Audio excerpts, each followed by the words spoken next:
Imagine an empire, one that has stood for centuries, ruling millions with armies reaching every corner of the known world. Now ask yourself, how does such an empire truly fall? Do people wake up one morning to find everything gone, or does the collapse happen quietly, slowly, almost unnoticed? The story of the Roman Empire gives us the answer. Rome didn't fall overnight. It crumbled through a process that was invisible to many at first, yet deadly in its effects. And at the center of this process was something surprisingly simple: money. For centuries, the foundation of Rome's economy was the silver denarius. This coin was nearly pure silver and held the same value across the empire. When a soldier received a denarius, he knew he could spend it in the marketplace. When a merchant accepted it, he trusted it would still be worth something tomorrow. People stored their savings in denarii. It wasn't just money. It was a symbol of trust, a tangible representation of faith in the Roman system. So how did that trust start to disappear? As Rome grew, its expenses grew even faster. More soldiers were needed. Longer borders meant higher costs to defend them. New roads, cities, and public works were built. Wars dragged on, plunder became scarce. The money coming into the treasury was no longer enough to cover what was going out. The emperors faced two choices: either raise taxes on the people or find an easier way. Pause for a moment and think, which would you do? Demand more from the people, risking rebellion, or choose a hidden method that at first glance might go unnoticed? Rome chose the second option. They began reducing the silver content in the denarius.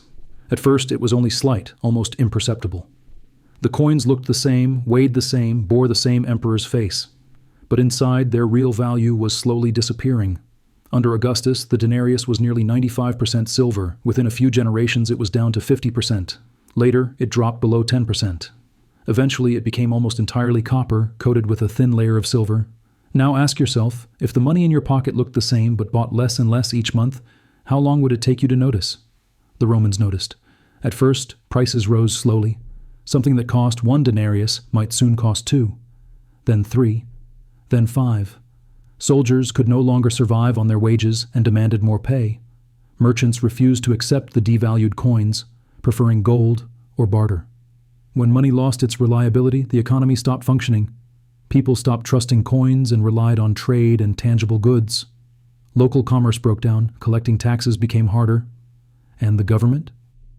It tried to fix the problem by printing more coins worth even less than the last ones. Stop and think. If the problem is a failing currency, why is the solution always more money? Rome did exactly that. They minted more coins. But each new coin was worth less than the last. Inflation accelerated. People spent money as quickly as they received it because waiting only made it lose value. Saving became meaningless. This cycle pushed Rome into what historians call the 3rd century crisis.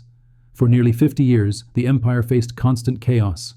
Invasions surged, plagues spread, civil wars broke out.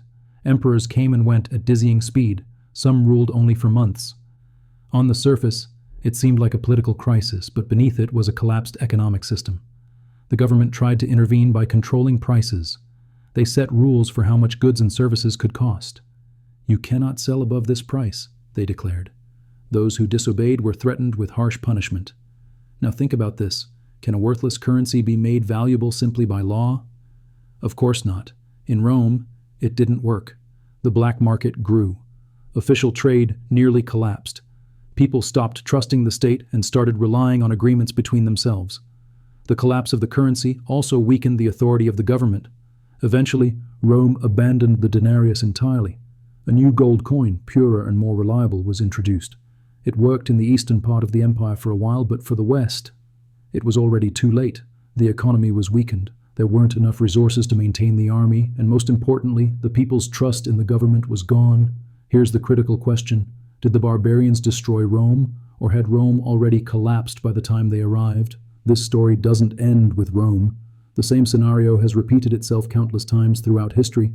In Germany, after World War I, the government printed money to cover debts and reparations. The result? Hyperinflation.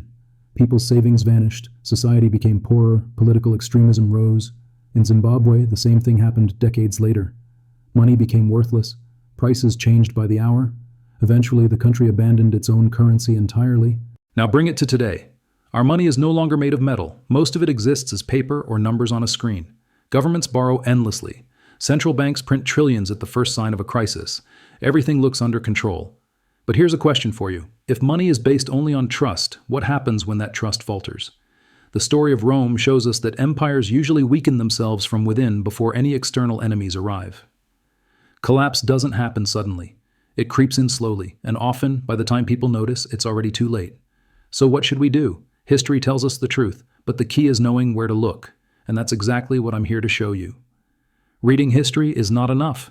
You need to understand the systems behind the events, to see the patterns that repeat over centuries.